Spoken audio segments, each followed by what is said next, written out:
was shocked. I felt like the Grinch, like my heart had grown 2 times bigger. And I was shocked at how much love I started to have for my teammates. And suddenly I actually cared about every single guy, and I wanted to know their story, and I wanted to know what made them tick, and I wanted to know, did they know that God loved them? Could you describe y'all's first encounter? What was that like? We were in this kind of mode of like, we're going to share the gospel and pray for every one of our teammates. We don't know what it's going to do. We're hopeful that it does something positive. Maybe everybody will spit at us, cuss us out, think we're lame, whatever. When Brock transferred from Mississippi Junior College, he was a big time recruit. Yeah. And we had got the list of all the recruits before they got there. And so everybody we signed on signing day, this is our new prayer list. And so we are praying and believing God for all these new guys. And so we knew them by name. You're Marcus. Oh, you're Brock. Oh, man, great. It's good to finally meet you. Been praying for you. Not out of trying to show them and prove something to them, but I just want to know, I've been thinking about you even before you got here. And I'm so glad you're here. God must brought you here for a reason. And so first meeting Brock, I don't think it wasn't, again, super memorable to me. It was actually what I expected, which is, I don't care. I just didn't expect any teammate to be like, oh man, tears in my eyes. Thank you for praying for me.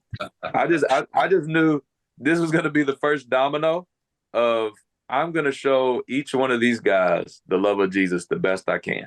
Wow. And I know I'm not going to be perfect. Jesus did it perfectly, but I'm going to lay my life down. I'm going to serve them. I'm going to show up in their life.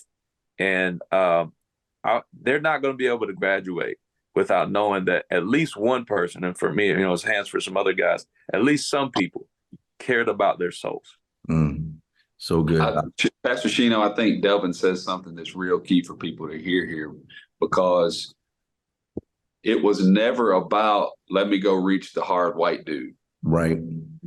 It was about, we're going to reach everybody for the gospel. It's good. We're going to reach everybody for Jesus. It's the ministry of reconciliation.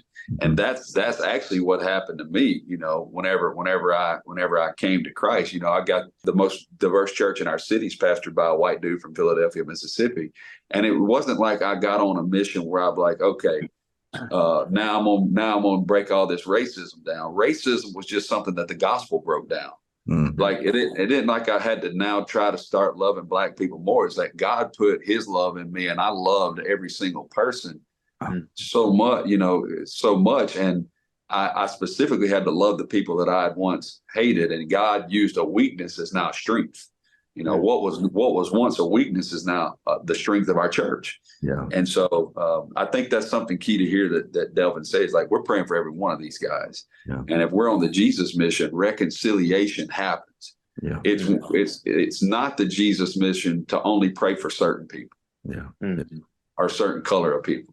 Yeah. That's what I appreciate so much about Delvin and his ministry in my life, is he didn't let my former background stop him from bringing Jesus to me. And that what I needed in my life was not more education on how I was racist, but I needed education on why I needed Jesus.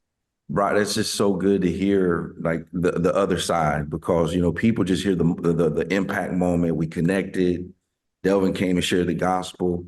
But to hear what you just said, that your church is flourishing, you got the most diverse church in Murfreesboro.